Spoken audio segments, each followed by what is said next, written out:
The new Super League could be announced as early as today, with 12 Super League clubs having decided to make the competition a fully open league with no guaranteed spots. Just under 12 months ago, the footballing world was sent into absolute fury when the announcement of the European Super League was made. This was going to be a closed shop comprising of around 20 clubs, no relegation, a one-stop, closed loop for the European big boys.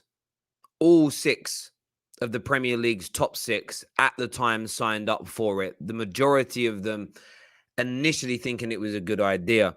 Many of the European powers, the likes of Real Madrid and Juve, have never fully distanced themselves from the Super League since the idea was disbanded, and one by one, the big European clubs pulled away. Now, it's reported that anywhere between 10 to 12 clubs are going to be signing up for this new Super League, and the announcement could come today.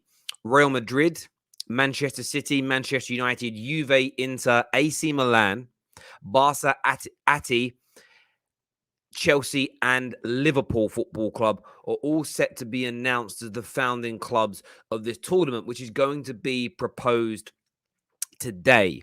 Now, this is terrible news for many, many people. They don't want to see the European Super League return.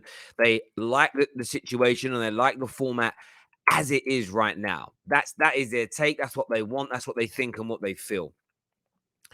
Change is inevitable in football. There is no shadow of a doubt that change is inevitable. You need change in football. The Champions League evolved. The Premier League evolved. The Premier League in itself 35 years ago didn't exist. And there is always fear and there's always worry and there is always concern. I'm going to be very honest about this. My biggest bugbear with the last announcement is that there was no jeopardy. You couldn't be relegated and nobody else could inspire to reach those levels. Nobody else could make that jump. Now, what we are being told is that this time around, you can make your way into the tournament. Now, nobody has the details yet. That is coming out later on today. Nobody knows any of that as of right now. There is some leaked information coming out. However, if the idea is true and they're looking to allow teams to qualify, one of the rumors today out of Italy is that the Champions League 2024 format could be used as a qualification process for the Super League, which could operate pretty much like the UEFA Nations League did with national teams. So there's a lot of rumors around how this is going to look. My personal take is if there's jeopardy and there is a streamlined process for any club, Wolverhampton Wanderers, Leicester, West Ham, and I'm using Premier League examples here, to work their way into this tournament, I at the very least want to listen to what it is they've got to say. This cannot be a pull the ladder up, I'm okay, Jack moment. This cannot be a process that cuts off the rest of football. It cannot be a process where the money doesn't filter down to the grassroots levels of this game. It can't be a process that damages football in its entirety. And in every country, the local and national economies that thrive on this. Do I care about UEFA in this process? Absolutely not. Do I care about FIFA in this process? Absolutely not. Do I care about any of the TV companies in this process? Absolutely not. I don't. You're going to see TV pundits and presenters slag it off. Are they prepared now and up front instantly to distance themselves from ever hosting, ever being involved in any kind of coverage of this? Gary Neville has come out and warned the European Super League idea will make a comeback despite furious fan backlash when the 6 Premier League clubs tried to break away amid reports of Barca, Juve, and Real Madrid plan to restructure the products. Now, listen, Gary Neville is entitled to his opinion. I like a lot of the things that he has to say, but I also want to see him unequivocally say, if Sky buy the rights for this, I leave Sky. If you're that dead set against it, do it. And the reason why I'm not going to come out and fully condemn this now, one, I don't know all the details, and two, am I not going to watch it? That's the question you've got to ask yourself here, virtue signalers. Are you going to watch it? YouTubers complaining about it. Are you going to, if you're a Liverpool fan and you're moaning about this, are you going to do a match reaction and a preview about Liverpool games in this tournament if Liverpool join? You have to ask yourself that question. Because I'm saying you're watching it. I'm saying you're covering it. I'm saying you're reviewing it. So all the YouTubers out there that might moan about this, are you going to refute covering? Do you know what? I'm walking away from my football club. I'm no longer going to do coverage on my club because this is abhorrent. Just ask yourself that question. I know I'm not prepared to walk away. So again, it would be highly hypocritical for me to say this is the worst idea ever. However, there has to be jeopardy and there has to be a clear route in for everyone. If you have to jump through 37,000 hoops, do an application and wait for an answer for six months, then I'm not supporting it. The jeopardy element was my problem with the last round. Now, we've been warned for a good few weeks now that the Football Super League is going to be relaunched. Juve, Barca, and Real Madrid do really very much appear to be the clubs pushing hard for this. And remember, there is talk of huge sums of money. Clubs being able to generate anywhere between an extra 150 to 300 million pounds a year for partaking in this.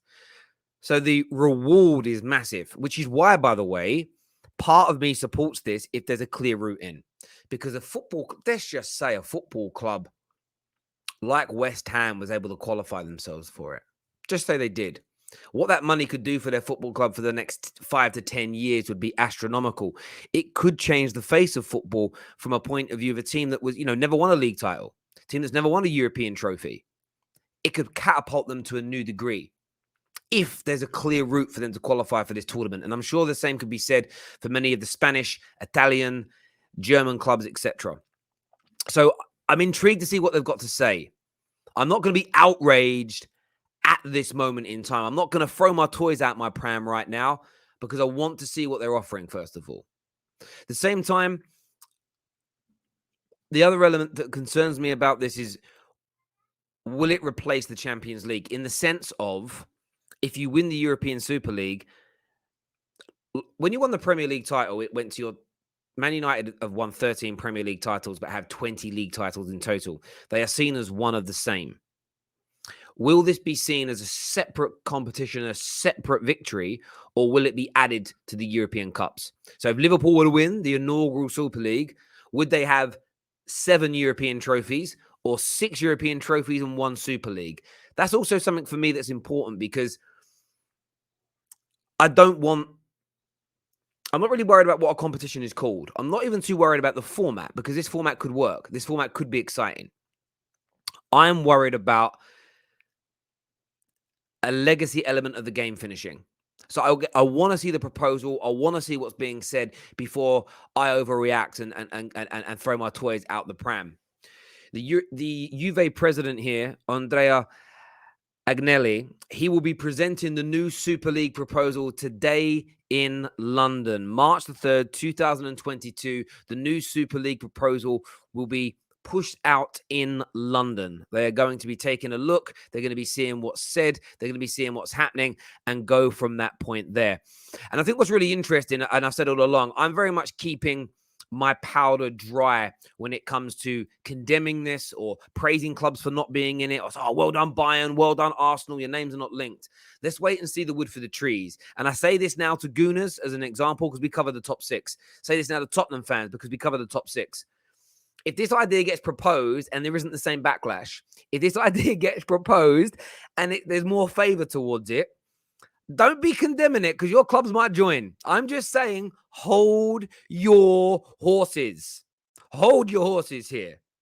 Hold your horses. Because if Man United's name weren't in this, I would still be holding my horses. Because if this proposal is liked, if this proposal is seen as... what's the word I'm looking for here? If this proposal is seen as acceptable to the large percentage of fans, sponsors, TV companies, people will follow suit. They did with the Premier League. They did with the changing of the format of the Champions League. Because money talks. Money talks at the end of the day. But look, I want your views. I want your opinions. I want your thoughts on this. The Super League is set to return. The Super League, the new proposal at the very least, is going to be announced as early as today.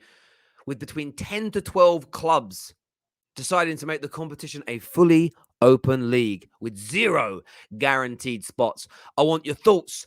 I want your feelings. Make sure you're smashing that like button. Make sure you're subscribing to the Football Terrace. Take care. Goodbye. God bless. See you soon.